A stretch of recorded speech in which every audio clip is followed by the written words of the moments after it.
हरिओम. योगदास श्री जय गणेश जोशी लिखित श्रीकृष्ण. धेनुकाचा वध. धेनुक नावाचा एक राक्षस होता. कंसाच्या सांगण्यावरून तो वृंदावनात दाखल झाला.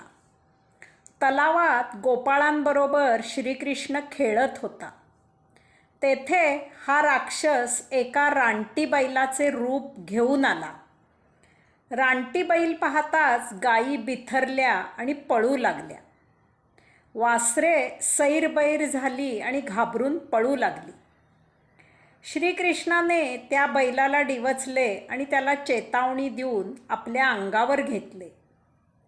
धेनुक राक्षस बैलाच्या रूपात श्रीकृष्णावर धावून आला.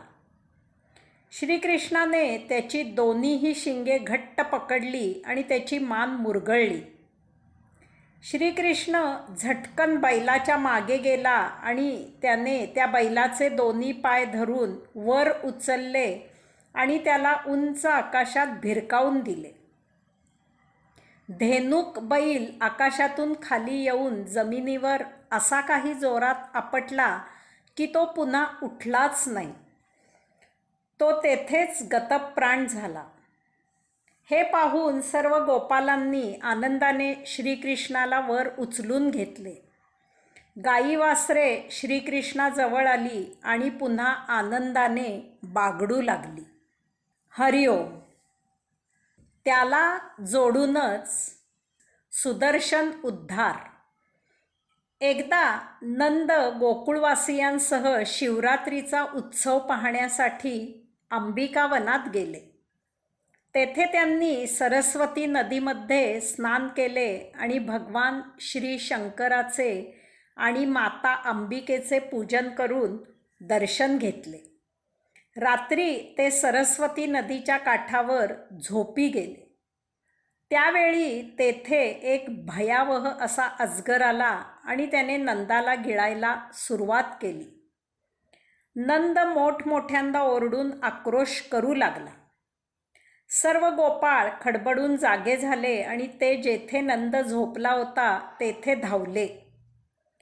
ते दृश्य पाहून पेटते कोलीत घेऊन गोपाळांनी त्या अजगराला डागण्या द्यायला सुरुवात केली.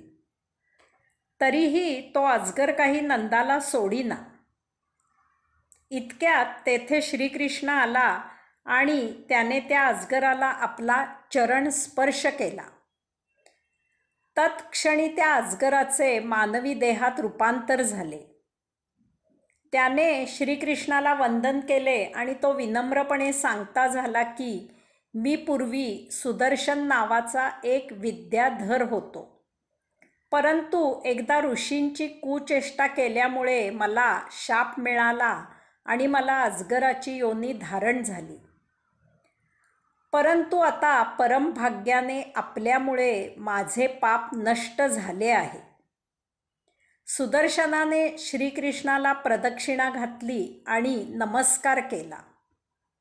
श्रीकृष्णाच्या अनुज्ञेने तो त्याच्या लोकी निघून गेला. हरिओम.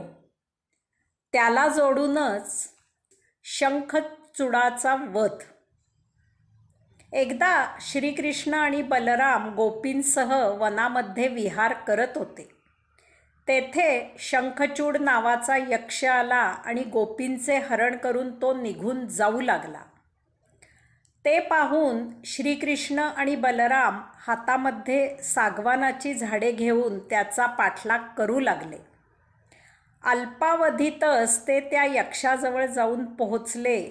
त्यांना पाहून यक्षाने गोपींना तेथे सोडून तेथून पळ काढला. बलराम गोपींजवळ रक्षणासाठी थांबला, परंतु श्रीकृष्णाने त्या यक्षाचा पाठलाग केला आणि त्याने त्याला पकडले. श्रीकृष्णाने त्याच्या मस्तकी प्रहार केला. त्याबरोबर त्याचे मस्तक धडापासून दूर झाले. श्रीकृष्णाने त्याच्या मस्तकी असलेला चमकदार मणी काढला आणि तो बलराम आणि गोपी जेथे होते तेथे परत आला.